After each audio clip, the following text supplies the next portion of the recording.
Comienza Club de Prensa desde Washington. Muy buenos días y bienvenidos. Los saluda Alexandra Colón Amil, en lugar de Gustavo Alegret. Esto es Club de Prensa y hoy con nosotros Mariano de Alba, abogado y especialista en leyes internacionales. Mariano, bienvenido, buenos días. Alexandra, buenos días, muchísimas gracias por la invitación. También con nosotros Ann Hoyt, analista político del grupo Imer Noticias. Ann, bienvenida, buenos días. Gracias. Y con nosotros José López Zamorano, director de noticias de Hispanic Communications Network. Bienvenido. Gracias. Vamos a Italia, un país que vive plena crisis política y que se agrava. Ayer el primer ministro italiano Giuseppe Conte renuncia no sin antes atacar a su propio ministro del Interior y líder del partido La Liga, Matteo Salvini, acusándolo de ser el responsable del caos que vive el gobierno italiano. Italia había sido gobernada en coalición por el mismo partido de Salvini, La Liga y el Movimiento 5 Estrellas. Pero a principios de mes, Salvini declaró las diferencias entre los partidos de irreparables y llamó a elecciones anticipadas. José, Italia en caos. Italia en caos. Y ahora se pone peor. Otra vez. Fueron, como lo describe la prensa, 445 traumáticos días de gobierno del señor Conte. Y lo más interesante fue el espectáculo de la víspera, donde justamente los dos rivales políticos, en un mensaje de 50 minutos, pues dejaron en claras sus diferencias, ¿no? Lo que me parece muy singular es que dadas las características del proceso parlamentario y de coaliciones de Italia, esta idea del señor Salvini de que los recientes resultados electorales pues, le darían la posibilidad quizá de integrar un gobierno de coalición podría desmoronarse, porque aparentemente no se dan las condiciones políticas para que haya un encuentro con el Partido Populista 5 Estrellas, con la Liga Norte, que es más bien de orientación derechista, xenófoba, aislacionista, etcétera. Y que de hecho hay conversaciones entre 5 Estrellas y el Partido Democrático, ¿no? Entonces, va a ser muy singular si ocurre esto. Ahorita el gran juez va a ser el presidente italiano Mattarella, porque va a tener que determinar cómo procede esta coalición. De entrada le pidió al señor Conte que permanezca en el cargo hasta que se ve más claro el horizonte político interno, pero va a ser muy singular un eventual desenlace paradójico que obviamente afectaría a Salvini. Yo creo que le va a salir el tiro por la culata a Salvini porque si se llegan a arreglar, aunque tampoco está fácil porque hay mucha diferencia entre el Partido Demócrata y el Movimiento 5 Estrellas, pues él realmente podrían ellos formar un gobierno de coalición dejándolo a él fuera. Y de hecho en algún momento creo que se retractó de Salvini, pero dijo Conte que ya era demasiado tarde. Esa coalición entre, bueno, esa posible coalición entre el Partido Democrático y el Movimiento 5 Estrellas, la meta sería, pues, que no ocurran estas elecciones anticipadas que pide Salvini. Pero Salvini no se echa para atrás. Él parece estar muy seguro de que esto es una posibilidad. ¿Es una posibilidad? Es una posibilidad si no hay acuerdo entre el Movimiento 5 Estrellas, que es el partido político del presidente Mattarella, y el Partido Democrático. Ese acuerdo entre esos dos partidos, entre esas dos facciones, llevaría a un gobierno de coalición que, como dice Ann, sería un poco endeble, pero al final garantizaría que Italia seguiría siendo gobernada con una visión europea. ¿Cuál es el gran riesgo aquí? El gran riesgo es que si no se concreta ese acuerdo, no va a quedar otro remedio que convocar a elecciones en el otoño, y en consecuencia es muy probable que la Liga del Norte, la Liga, pues obtenga una mayoría sustancial en el Parlamento italiano, y eso lleva a Italia a un fenómeno que ya se ha replicado en otros países de Europa, que es un gobierno antieuropeo, un gobierno populista, un gobierno que quiere retirarse de la Unión Europea, y un gobierno también que lo que está exigiendo, y esa es la base o la propuesta principal de Salvini, es que Europa no deja al gobierno italiano gastar suficiente dinero y que hay que liberar una cantidad importante de dinero del presupuesto a los efectos de tratar de estimular a la economía italiana. No, es que además desde 1946 se ha hecho cada otoño el presupuesto. Es cuando realmente nunca se habían realizado elecciones en ese espacio, porque lo dedican más bien para arreglar el presupuesto, acordar el presupuesto, y pues no hay que olvidar que Italia tiene una gran crisis económica, recesión, y parte de por qué a lo mejor también sucedió lo que sucedió con Conte es que él había ofrecido un milagro económico que al final de cuentas no se dio. Sí, hablemos de lo que supone esto para los mercados. Como decía Anne, esto no ocurre en décadas y ya se están sintiendo un poco los efectos de la incertidumbre política en Italia en los mercados. Bueno, los mercados ya están acostumbrados a la incertidumbre política en Italia, ¿no? 67 gobiernos después de la Segunda Guerra Mundial, pero aparentemente el trascendido de estas conversaciones entre el partido en el gobierno con 5 estrellas hicieron que los mercados se recuperaran. Yo creo que es una señal de estabilidad, porque me da la impresión que independientemente de si el presidente Mattarella tiene alguna posibilidad, digamos, de llegar a algún tipo de acuerdo en estos 2 días de conversaciones que van a iniciar con todas y cada una de las fuerzas políticas, la idea de que se pueda hacer esta coalición con 5 estrellas y el Partido Democrático, me imagino, es una señal de estabilidad para los mercados financieros italianos. Pero ahí hay que resaltar que estos partidos han sido opositores durante años. O sea, pueden bregar con esas diferencias para sacar adelante una coalición que funcione. Es que es increíble, pero si los dos extremos lograron reunirse en una coalición, porque no hay peor extremo, digamos, de la derecha que la Liga, y de la izquierda o supuesta izquierda populista, que es el Movimiento 5 Estrellas. Así que por lo menos el Partido Democrático es centrista, es de izquierda, pero más moderada. Y pues en teoría se diría que hay más afinidad con el Movimiento 5 Estrellas, pero de cualquier manera han tenido muchas diferencias. Es una gran incógnita lo que va a ocurrir. A ver, creo que de entrada hay que estar claro que un potencial acuerdo sería muy frágil. Justamente la jugada de Giuseppe Conte, que es independiente a estos 3 partidos, es para tratar de forzar un acuerdo entre el Partido Democrático y el Movimiento 5 Estrellas que evite que Italia entre en esa fase de un gobierno populista antieuropeo. Pero es posible que ese acuerdo no cuaje o no se dé, y eso obligaría necesariamente a unas elecciones donde yo creo que de entrada pareciera que la Liga tiene pues muchos escaños por ganar, y ganaría relevancia política, y eso obviamente tendría sus efectos no solamente en la política italiana, sino también en la parte económica. Hablemos más de Italia. 83 migrantes que habían sido rescatados por el barco humanitario español Open Arms permanecieron a bordo del barco sin encontrar puerto seguro ante la negativa del propio Matteo Salvini, quien no quería que el barco anclara en tierras italianas. Pero ayer un fiscal determinó que el barco debía ser incautado temporalmente y que debía ser desalojado inmediatamente. Las condiciones del barco eran insostenibles. Los migrantes estaban desesperados e incluso habían amenazas de violencia y de suicidio.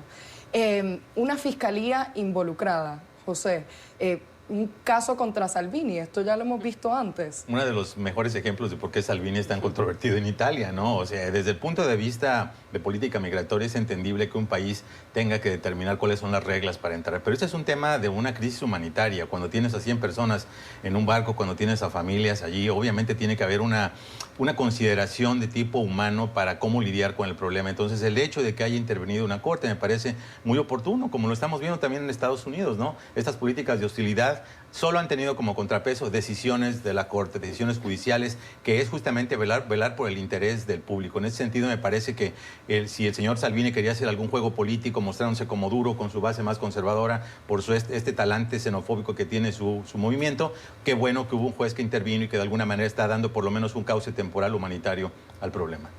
Sí, a ver, creo que esto es un ejemplo de lo que hablábamos antes. Salvini es de la opinión de que Italia se ha llevado la mayor carga en el tema migratorio europeo, sobre todo la migración proveniente de África, y había tratado de alguna forma forzar que Italia no iba a recibir a esos migrantes, que además iban en un barco de bandera española, ¿no? Entonces, el gobierno de España también ha estado involucrado en esto. De hecho, ya había enviado una fragata porque la situación se había vuelto tan inestable con respecto a los migrantes que muchos ya estaban brincando por la borda. Entonces ya había mandado una fragata para rescatarlos y llevarlos a España. Pero al final se ha interpuesto esta decisión judicial que de alguna forma, pues, coincido con Pepe, ¿no? Rescata un poco que en Italia todavía hay algo de independencia judicial.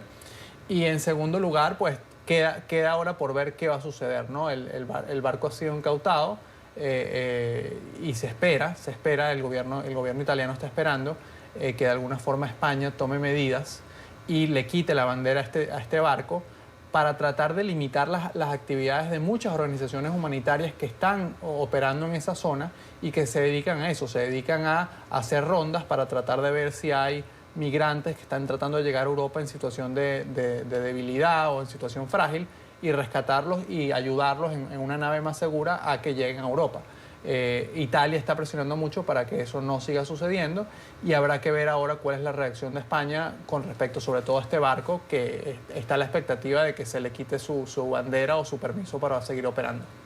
Bueno, pero y además también pues se sabe que no solamente España está dispuesto a tomar a estos 83 migrantes, sino que también Alemania, Francia, Rumania, hay otros países europeos, Luxemburgo, que están dispuestos a tomarlos, pero por lo menos ya la suerte de estos 83, pues esta vez sí la salvaron, porque se van en 3 semanas manda...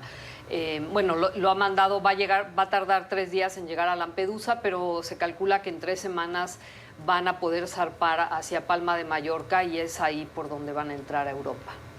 Más allá de lo que está sucediendo con estos migrantes en Italia, ¿qué nos dice este suceso, este tirijala entre España, Italia y los demás países que dicen, bueno, nosotros vamos a colaborar de la política migratoria europea ante esta crisis que ya se viene desarrollando a lo largo de los años ya? Sí, bueno, de que al final no ha habido posibilidad de un acuerdo definitivo o comprensivo de qué hacer con respecto a esta situación. Creo que está muy claro de que desde un punto de vista fiscal o económico para muchos países de Europa no es tan fácil poner los recursos para atender a estos migrantes que llegan en situaciones muy precarias a Europa y por lo tanto no ha habido forma de que sobre todo los países del norte de Europa lleguen a un acuerdo con los países del sur como Italia, que son los que obviamente por razones geográficas al menos reciben en primera instancia la mayor cantidad de migrantes. Entonces ahí se genera una carga presupuestaria, pero al final Europa no ha sido capaz, y eso es una lección para el resto del mundo, no ha sido capaz después de muchísimos años, porque recordemos que esto ya tiene larga data, de alguna forma definir o llegar a un acuerdo, porque al final se ha ido imponiendo que los países no quieren recibir más migrantes porque esto significa que sus presupuestos se ven comprometidos. La cosa que están tratando de hacer, que creo que también lo vemos de este lado, en este continente, es Italia, por ejemplo, no registraba a los migrantes sino hasta que hubieran tocado ya suelo italiano propiamente. Y sin embargo están tratando de convertir, de que Italia sea un tercer país seguro, y entonces lo están empezando a registrar desde Lampedusa, les están tomando las huellas digitales, o sea, antes de que realmente entren al territorio europeo, para decir que ellos ya en Lampedusa ya tocaron tierra y ahí es donde deben de aplicar o de hacer la solicitud para inmigrar. Sí, exacto. Yo creo que tu pregunta de alguna manera refleja la problemática y las dificultades que tienes de integrar una política migratoria comunitaria común, digamos, ¿no? Porque obviamente va a haber realidades políticas del momento. No hay que olvidar que de hecho este tema del fantasma, de la cesión de la soberanía, de una política migratoria inclusivista, etcétera, fue lo que impulsó en gran parte el Brexit, por ejemplo, ¿no? La idea de que Gran Bretaña tenía que tener una soberanía sobre sus decisiones migratorias. Entonces ahí te estás dando cuenta realmente que va a ser muy muy complicado, sino que imposible pretender que va a haber una política común cuando Angela Merkel estuvo recibiendo refugiados en estas cifras que en su momento parecían astronómicas. Obviamente no hubo compatibilidad con todos los países, porque también cada fuerza política interna tiene que responder a sus propias realidades, a su propio electorado, a su propia situación económica, a su capacidad. Entonces va a ser un problema que probablemente requiera la injerencia de organismos multilaterales como Naciones Unidas, como ACNUR, de tal manera que se puedan crear reglas, bases, protocolos mínimos de garantizar situaciones humanitarias para estos desplazamientos masivos de personas. Para terminar, mencionabas que pensabas que a Salvini le iba a salir el tiro por la culata. Ahora aquí se intenta mostrar fuerte, una corte decide que van a admitir la entrada. Si tuviéramos que darle la mala semana y fuera viernes, ¿tendría Matteo Salvini una mala semana? Yo creo que está por verse. A ver, justamente este tipo de incidentes con el barco del Open Arms, de alguna manera aflora el sentimiento anti-inmigración en países como Italia. Salvini ahorita está teniendo una mala semana porque de alguna forma la jugada de Giuseppe Conte lo saca momentáneamente de la partida y abre la posibilidad de un acuerdo entre el Movimiento 5 Estrellas y el Partido Democrático. Pero si ese acuerdo no se da, pues entonces Salvini vuelve a la película y tiene todas las de ganar. Veremos a ver qué pasa. Es el análisis de Mariano de Alba, José López Zamorano y Ann Hoyt. Vamos a hacer una breve pausa y ya volvemos.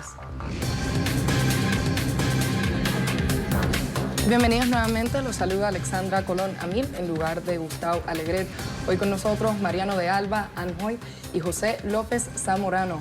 El gobierno de Donald Trump anunció que no seguirá el acuerdo de Flores que le prohibía encarcelar a migrantes menores de edad por más de 20 días. Esto fue un anuncio que está en pleno desarrollo, se hizo hoy.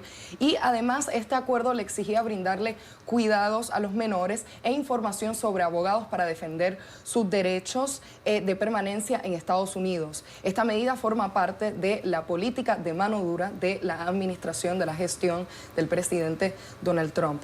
Mariano, ¿es inmediato esto? No, no es inmediato. Esto depende básicamente de lo que decía los tribunales estadounidenses y específicamente el tribunal que de alguna forma está llevando esta causa o el tribunal que de alguna forma consagró este acuerdo, porque el acuerdo Flores es un acuerdo que cuenta con el aval del Poder Judicial estadounidense. Ahora de alguna forma empieza esa lucha, ¿no? Por la única forma de que el acuerdo Flores fuese sustituido era si la administración estadounidense presentaba un nuevo plan, y eso es lo que ha hecho esta mañana, pero queda a ver si el juez considera que es suficiente. Creo que esto hay que enmarcarlo además en la política del gobierno de Donald Trump, que ha sido una política antimigratoria, buscando sobre todo frenar la migración, y como conversábamos antes, de alguna forma el acuerdo Flores garantizaba que si venía una familia o entraba una familia de Estados Unidos, podían ser detenidos, pero a los 20 días iban a ser liberados. Entonces eso de alguna forma era una garantía. Lo que está tratando de hacer el gobierno estadounidense al quitar esos 20 días y decir la detención puede ser de forma indefinida, es de alguna forma desincentivar a que más personas puedan llegar, necesiten o quieran venir a Estados Unidos. Sí, por supuesto. El gran argumento de la administración Trump es que esta idea del acuerdo Flores era como la gran venta que estaban haciendo los polleros, los traficantes de personas para atraer a familias de Centroamérica. Tú viajas con tu familia, con un menor de edad, tienes garantizado 20 días de detención y después el juez te va a dejar libre y a ver si regresas a la audiencia de inmigración, que muchas personas sabemos, francamente, no regresaban. Ellos lo consideran, la administración Trump, como uno de los grandes huecos. Lo que es absurdo es precisamente que el juez que está analizando la implementación del Acuerdo Flores les instruyó a que lo codificaran de tal manera que quedara claro cómo podían estarse, en qué condiciones, quién los iba a monitorear, y lo que la administración de Trump está planteando es básicamente disolverlo. Por lo tanto, tiene lógica lo que dicen los abogados, defensores de los migrantes, que obviamente el juez no lo va a aceptar. Por si fuera poco, por si el acuerdo o la negociación saliera de las manos del juez que lleva el caso, evidentemente cuando estemos viendo a los primeros afectados obviamente vamos a ver una nueva ronda de demandas una vez que empiece a haber personas específicas que están siendo afectadas por este acuerdo. Me parece que nuevamente es un intento del presidente Donald Trump de poner el tema migratorio como un tema electoral, ¿no? Él sabe que su propuesta no va a llegar a ninguna parte, sin embargo le permite, como dice Mariano, nuevamente mostrarse como un presidente de línea dura, sacar la banderita, alentar a todos sus seguidores que les encante este tipo de acuerdo. Pero en la práctica no hubiera nada. Y solamente una cosa más.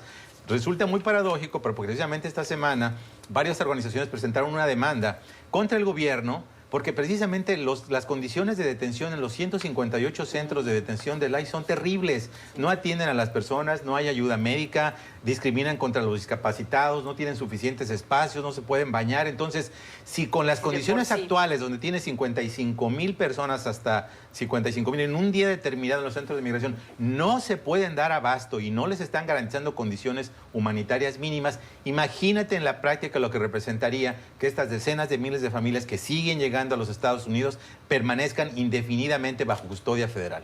A ver, el secretario interino del Departamento de Seguridad Nacional, Kevin McElland, dice, esta regla lo que nos permite es hacer cumplir las leyes de inmigración, por un lado, pero darle el trato que se merecen estos niños, darle la protección que se merecen.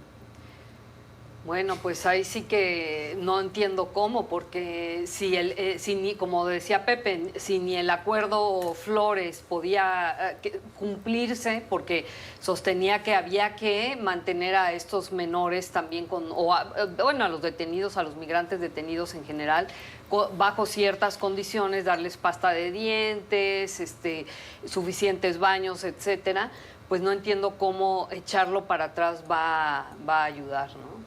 Efectivamente, y sobre todo también tomando en cuenta que hay un informe del inspector general del Departamento de Justicia que hace observaciones muy críticas de que justamente las autoridades del ICE no están cumpliendo con los mínimos estándares federales de reclusión migratoria. Olvídate de los grupos que probablemente dijeras, bueno, tienen una posición política, quieren atacar a Trump. Cuando el inspector general de tu Departamento de Justicia te dice algo está mal, ¿no? Y estamos hablando obviamente de las dificultades que tienes por el entrenamiento de agentes, por las instalaciones mismas, porque muchos no tienen monitoreo, porque son privados, ¿no? Porque muchos no tienen rendición de cuentas, incluso los legisladores han tenido problemas, los legisladores federales, para ingresar a estos centros. Entonces, cuando la circunstancia está tan mal descrita por tu propio gobierno, por tus propias fuentes internas, imagínate lo que representaría multiplicar el número de personas detenidas por tiempo indefinido en estos centros de reclusión. Además de que ni siquiera, como decías, no es algo que se está haciendo deliberadamente para maltratarlos o para disincentivarlos de que vengan a Estados Unidos, sino que literalmente ya no caben, no estaban preparados para este gran movimiento. Y bueno, y ahí sí que pues puedes imaginarte a los seguidores de Trump diciendo, bueno, pues es una simple cuestión de infraestructura, ¿no? No, ni siquiera es algo que se está tratando de hacer para maltratarlos. Hablemos de lo que significa esto, de lo que podría sugerir esto sobre la política migratoria de Donald Trump en general. Esto es un pilar de su gobierno, de cómo llegó al poder en Estados Unidos. Y mencionabas, Pepe, que lo que vemos es un ciclo de demanda contra demanda para la implementación de la política migratoria, de medidas que quedan estancadas en el Congreso, y es un debate eterno que pareciera no llegar a nada. ¿Es ese el caso? Sí, yo creo que estamos en ese escenario nuevamente. Yo coincido con Pepe que esto se trata de mantener el tema de la migración en el tapete, en la campaña electoral, porque el gobierno de Donald Trump sabe que eso lo beneficia, sobre todo con su base. Y de alguna forma aquí el problema sigue siendo de que se está tratando de, pues, de alguna forma inventar nuevas soluciones, pero no se está atacando la raíz del problema, ¿no? No se está diseñando un plan que verdaderamente lleve a que las personas que viven en Centroamérica y que sencillamente no están desesperadas por las condiciones de vida que tienen ahí, pues de alguna forma sientan que quedarse en su país es más seguro que emprender el viaje y llegar a Estados Unidos. Entonces, hasta que eso no ocurra, pues, y además estemos en la situación de polarización política tan evidente que vive Estados Unidos, yo creo que va a ser muy poco probable que veamos algún tipo de avance concreto en ese tema. Y lo que sí vamos a ver es, como tú bien decías al principio, pues los partidarios del presidente Trump tratando de demostrar que la política antimigratoria continúa o se está incrementando, y por otro lado las organizaciones de derechos humanos, las ONG, avanzando en tratar con las cortes de frenar todas estas medidas que efectivamente ponen en riesgo y representan un escenario muy, muy desalentador para esos migrantes que lleguen a Estados Unidos. Además, sondeos que se han estado haciendo entre la gente que podría votar por Trump o que se sabe que fueron votadores, que votaron por él en la elección pasada, han dicho que para ellos lo prioritario sigue siendo migración y que quieren sí se construya el muro, porque para ellos es una cuestión de seguridad nacional, y eso está incluso encima de la economía, que sería lo que podría ser el único caso, por lo menos hasta ahora, que hiciera que no se reeligiera Trump. Pero aún bajo una dimensión estrictamente político-electoral, digamos, ¿no? Es un gambito riesgoso para el presidente. Hay una reciente encuesta del Pew Research Center justamente que habla que un 65% de los estadounidenses en general se oponen a la manera en que está conduciendo específicamente este tema de la migración en la frontera. ¿Y qué está proponiendo la mayoría del público de Estados Unidos? Quieren que tenga más jueces, que desahogue los rezagos, que les dé un trato humanitario. Obviamente no es la respuesta que te va a dar un republicano y la base dura conservadora de Trump. Entonces la apuesta de Trump aquí es riesgosa, porque la pregunta es, ese 40% que es un núcleo duro, que sigue más o menos bamboleando ahí en las últimas encuestas, ¿le alcanza para reelegirse con ese tipo de políticas de identidad cultural, antimigratorias, el muro, aislacionistas, etcétera? La respuesta probablemente no, porque estamos viendo que estos sectores que lo apoyaron en la elección de 2016, las mujeres, los votantes suburbanos, etcétera, se le están yendo. Entonces, él está erosionando a esos mismos votantes suburbanos, algunos independientes, que creen que no está actuando bien en política migratoria. Así que yo creo que la moneda está en el aire y probablemente la apuesta sea, pues, adversa para el presidente. ¿Querías mencionar algo más, Ana? No, bueno, solo que esto que decías acerca de que los votantes, todos en general, el 65% de la población está pidiendo más recursos, no se dan cuenta o quién sabe qué tan exigentes serían si supieran de dónde van a salir los recursos, porque tener más jueces, tener mejores condiciones, finalmente se traduce en dinero y en poner más recursos en algo que ellos piensan que es echarle dinero bueno al malo, ¿no? Aunque en realidad la administración Trump, independientemente del dinero, está desacelerando todos los procesos migratorios. Por ejemplo, tienes al USCIS, el Servicio de Ciudadanía, ¿no? Que su operación y su presupuesto depende exclusivamente de las tarifas que pagan las personas, que pagan los usuarios. Tiene 2.4 millones de casos de rezagos y de esos son 733,000 casos de naturalizaciones. Entonces, por eso es que hay mucha suspicacia en el Congreso de decir, oye, qué curioso que tienes un rezago de 733,000 naturalizaciones precisamente de migrantes que históricamente, cuando primera vez votan a favor de los demócratas, ¿no? Entonces, un proceso que te resultaba tradicionalmente de 4 o 6 meses de duración, ahora está durando 10 a 20 meses, y eso te lo dicen los abogados migratorios. Entonces, el presidente está jugando muchas cartas en muchas bandas, unas son públicas, no muy públicas, pero parece que su idea es muy clara, suprimir votos de los migrantes, votos de las minorías, para darse pequeñas ventajas acumulativas durante las elecciones. Otro tema que está dando candela en Estados Unidos es la compra o el interés del presidente Donald Trump de comprar Groenlandia, un territorio autónomo de Dinamarca. Esto el presidente lo sugirió la semana pasada. Muchos lo vieron como una simple broma, pero ahora podría convertirse el episodio en un verdadero problema diplomático entre Estados Unidos y Dinamarca, puesto que el presidente Donald Trump anunció ayer a través de su cuenta de Twitter que estaría cancelando el viaje oficial que tenía pautado en septiembre a Dinamarca, tras que su primera ministra asegurara que Groenlandia no está a la venta. Mariano. Sí, muy mal. Sí, o sea, a ver, creo que cuando conversábamos esto la semana pasada, yo decía que hasta se percibía como un chiste, ¿no? Y de hecho, esta semana vimos un tuit sorprendente por parte del presidente de Estados Unidos, donde publicaba una foto de Groenlandia con una torre Trump toda dorada, diciendo, prometo no hacerle esto a Groenlandia, ¿no? Como A ver, creo que al final demuestra de alguna forma el estado de improvisación dentro de la diplomacia estadounidense. Creo que no, a fin de cuentas, no creo que la diatriba entre Estados Unidos y Dinamarca pues llegue a gran cosa, pero de alguna forma este episodio sí va erosionando la credibilidad de Estados Unidos a nivel internacional, y eso sí tiene un impacto. Quizás no lo tenga con Dinamarca porque no hay mucho en juego, pero sí con otros países que empiezan a ver a Estados Unidos como un actor que ya no es tan serio, ya no es tan respetuoso en el ámbito internacional, y además que es un actor muy volátil que depende de la voluntad del presidente, ¿no? Porque veíamos también hace pocas horas como la propia embajadora de Estados Unidos en Dinamarca decía ya está todo listo para la reunión.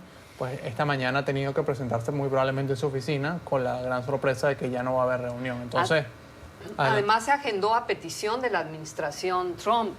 No es que hubiera un interés de Dinamarca por reunirse con el presidente Trump. Lo que sí ha dejado muy claro la primera ministra es que esto no quiere decir que de ninguna manera tenga algún problema con el gobierno estadounidense, que lo considera un aliado, y que bueno, esto simplemente es una cuestión de que que este territorio de Dinamarca, Groenlandia, no está a la venta. Sin embargo, que realmente muy extraño que Trump esté contribuyendo a que se tome esto como una burla, cuando en realidad Groenlandia tiene muchas cosas que son apetecibles para cualquier nación, y que de hecho, como mencionabas, Mariano, ya se había propuesto la compra de Groenlandia, creo que fue el presidente Truman, el primero que la hizo, y que también China está interesado en adquirirla.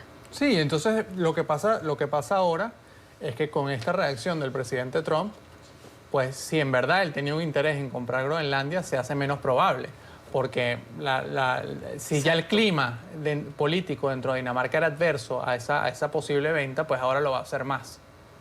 Sí, evidentemente, esto te habla del comportamiento pues errático del presidente, ¿no? Tú no puedes condicionar un viaje porque te están diciendo que no está en venta una isla, ¿no? Es decir, no tiene mucho sentido, pero no me sorprende demasiado desde el punto de vista que el presidente ha roto récords de imprevisibilidad, ¿no?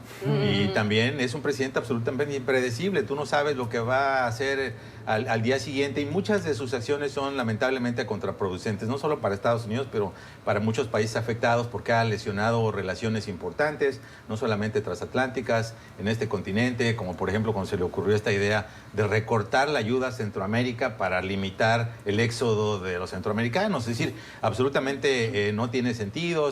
En el pasado gobierno mexicano también impuso condiciones cuando iba a haber un viaje presidencial. Es decir, no es la primera vez que ocurre, pero ya no estamos en 1848, cuando lamentablemente se firmó este tratado de Guadalupe Hidalgo entre Estados Unidos y México, que perdimos más de la mitad de nuestro territorio. Imagínatelo, esta idea del presidente de Estados Unidos con la cartera llena de dólares, tratando de andar comprando lugares, se me hace absolutamente absurdo, le quita seriedad al gobierno, y obviamente pues el presidente pierde fuerza como un interlocutor válido en la escena internacional. Sí, y Pepe decía algo muy importante, que es que pues los tiempos han cambiado. Estados Unidos todavía se puede dar este tipo de lujos por el poderío económico y la relevancia política que tiene, y muchas veces Trump, lo que hemos visto durante su gobierno es que de alguna forma se ha salido con la suya en muchos escenarios, pero no podemos olvidar de que estamos a nivel geopolítico, a nivel mundial, estamos viviendo momentos de cambio, y hay otro gran actor, que es China, que está tratando o que va a tratar de capitalizar este momento de debilidad o de imprevisibilidad por parte de Estados Unidos. Y esto pudiese causar que un mayor número de países en África, un mayor número de países en América Latina, en Asia e inclusive en Europa, pues ante este escenario busquen también acercarse más a China, y China sea quien capitalice de alguna forma esta situación. Que ya está ocurriendo además, ¿no? En América Latina ha sido muy fuerte la campaña china y rusa por tratar de mover las fichas y tener una presencia más fuerte en América Latina. Más allá de las implicaciones geopolíticas que estamos discutiendo de todo esto, vale la pena preguntarse cuánto de esta iniciativa o este interés que demuestra el presidente Donald Trump por comprar este territorio autónomo de Dinamarca es una cortina de humo, es decir, una estrategia mediática para tapar pues eventos, temas que La economía. realmente deberíamos estar prestando la atención, ¿no? O sea, llevamos discutiendo la noticia, decías, Mariano, desde la semana pasada, estamos hablando de Dinamarca, hay memes por todos lados, están los chistes en las redes. ¿Es esto una estrategia para un poco alejar la atención de lo que verdaderamente deberíamos estar discutiendo? Ha sido una norma de la era Trump, ¿no? No desde que era presidente, incluso desde que era candidato presidencial. Esta gran habilidad que ha tenido de marcar las agendas, lo hizo a través de Twitter por mucho tiempo, ¿no? Donde había un contrapunteo en tiempo real, ¿no? Y los periodistas parecían como borreguitos, nos íbamos al tema del momento. Y no hay duda que en este momento el tema, por ejemplo, de la recesión es un tema importante en la escena internacional. Hay grandes preocupaciones de que Estados Unidos se está encaminando a una recesión en gran medida por las políticas del presidente Donald Trump y específicamente por esta confrontación innecesaria con China en materia comercial. También a raíz de la masacre del Paso había una gran atención mediática a la posibilidad de que el presidente apoyara de una manera decisiva con capital político la posibilidad de controles adicionales a la venta y compra de armas de fuego. Ahora parece que se está retractando después de que hubo alguna llamada del líder de la NRA, de la Asociación Nacional del Rifle. Entonces sí, tienes razón, en lugar de que estemos hablando de la recesión, de qué va a hacer Estados Unidos para el control de armas, de esas 30,000 muertes al año, ¿verdad? Por este uso indiscriminado y distribución indiscriminada de armas de fuego en el país, estamos hablando de si el presidente va a comprar o no va a comprar Groenlandia. Con ese comentario vamos a hacer una breve pausa. No se vaya, ya regresamos con más de Club de Prensa.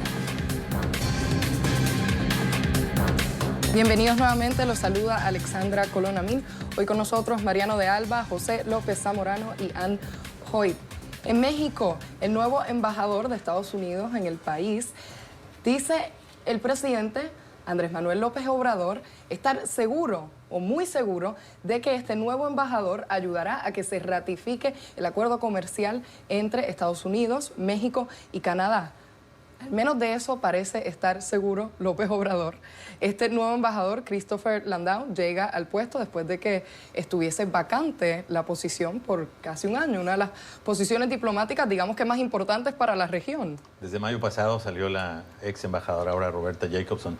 Sí, yo creo que para México, y como lo es para Estados Unidos también y para Canadá, es importante prioridad que ya se complete el proceso de ratificación del USMCA, o como le decimos en México, el TEMEC, que es la versión 2.0 del NAFTA, del Tratado de Libre Comercio de América del Norte. Precisamente en este momento que estamos hablando de temas de la recesión y la problemática internacional, qué importante que haya un mecanismo que dé certeza a los inversionistas, que permita establecer reglas claras del juego económico. Obviamente la dinámica comercial de América del Norte va a continuar con o sin el NAFTA, como ya lo existía antes del TLC, pero el acuerdo ha prohibido un importante marco de certidumbre para los inversionistas y de alguna manera se explica por qué este boom en el comercio regional y por qué la región obviamente tiene mayores posibilidades de competir internacionalmente contra otras regiones del mundo. Sabemos que en este momento el proceso aquí en los Estados Unidos está de alguna manera siendo visto con ojo meticuloso por parte de los demócratas. No es inusual. En casi todos los acuerdos que se han negociado por parte de Estados Unidos,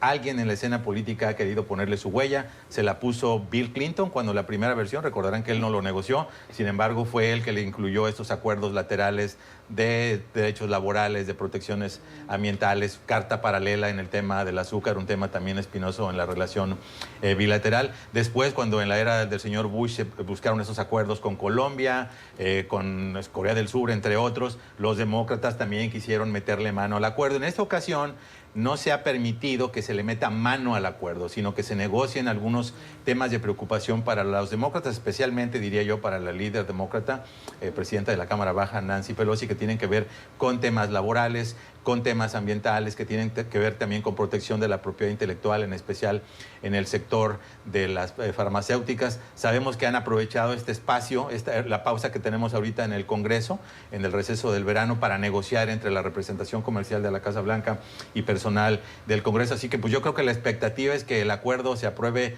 lo más pronto que temprano y en la medida, más pronto que tarde, y en la medida que actores políticos como el propio embajador en México, como los gobernadores de estados que tienen un interés cifrado en que se reactive y que se cree este marco de certidumbre comercial, otros actores políticos, la Cámara de Comercio de Estados Unidos, muchos sectores que están a favor de este acuerdo, en la medida que pues se cree esta masa crítica de la importancia tan grave que tiene el acuerdo, para la región, pues en esa medida se pueda lograr una aprobación fácil.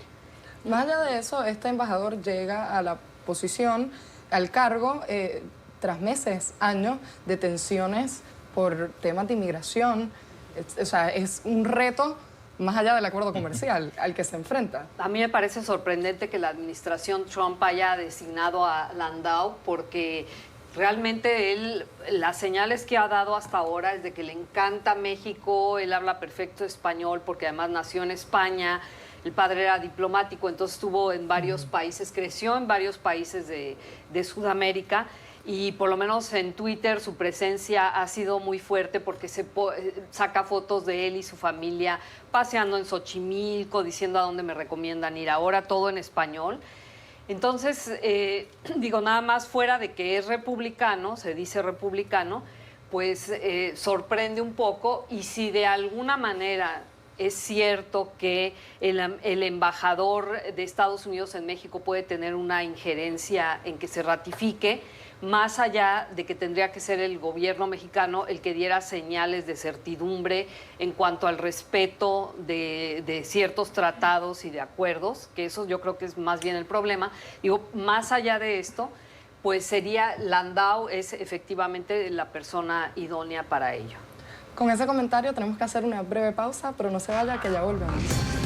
Guatemala tiene nuevo presidente electo, el conservador Alejandro Giammattei, con el 58% de los votos, venció a la ex primera dama Sandra Torres en la segunda ronda de elecciones en Guatemala el 11 de agosto. Alejandro Giammattei, esta era su cuarta candidatura, así que la cuarta fue la vencida. Sí, un político conservador guatemalteco desde hace muchos años que, como tú dices, lo había intentado y ahora efectivamente lo logra, pero pues ahora le viene la parte más difícil, ¿no? Que es gobernar, quizás con tres temas fundamentales, ¿no? El tema de la inseguridad, que sigue siendo muy preocupante en Guatemala y es una causa de migración. El tema de la corrupción, recordemos que Guatemala es uno de los países que tiene un acuerdo con la ONU, la comisión, la CICIG, la Comisión Anticorrupción, que de alguna forma fue lo que dio muchos dolores de cabeza a Jimmy Morales. Ese es el otro gran tema a tratar de resolver, habrá que ver si es posible. Y luego está el tema migratorio con Estados Unidos. Hace 3 semanas se conoció ese acuerdo que aparentemente se firmó en la Casa Blanca. Todavía no son públicos los términos del acuerdo.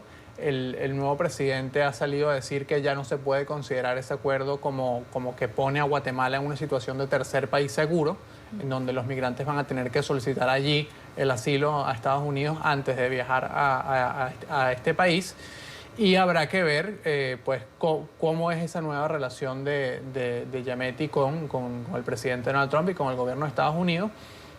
Vuelvo al comentario que hacíamos antes, ¿no? Que al final esto no se trata de un acuerdo con algunas cláusulas ni de poner a Guatemala como tercer país seguro, sino que esto requiere justamente ayudar al gobierno de Guatemala a ir a la raíz del problema, combatir la inseguridad, combatir la corrupción y de alguna forma crear unas condiciones de vida mínima que permitan a los guatemaltecos pues que cesen en su deseo de salir del país como sea. Está por verse qué pasa, lamentablemente. No nos da el tiempo para más. Agradecemos la participación de José López Zamorano, Mariano de Alba y Ann Hoyt. Y a ustedes muchas gracias por la sintonía. Soy Alexandra Colonamil en lugar de Gustavo Alegret y hasta una próxima ocasión.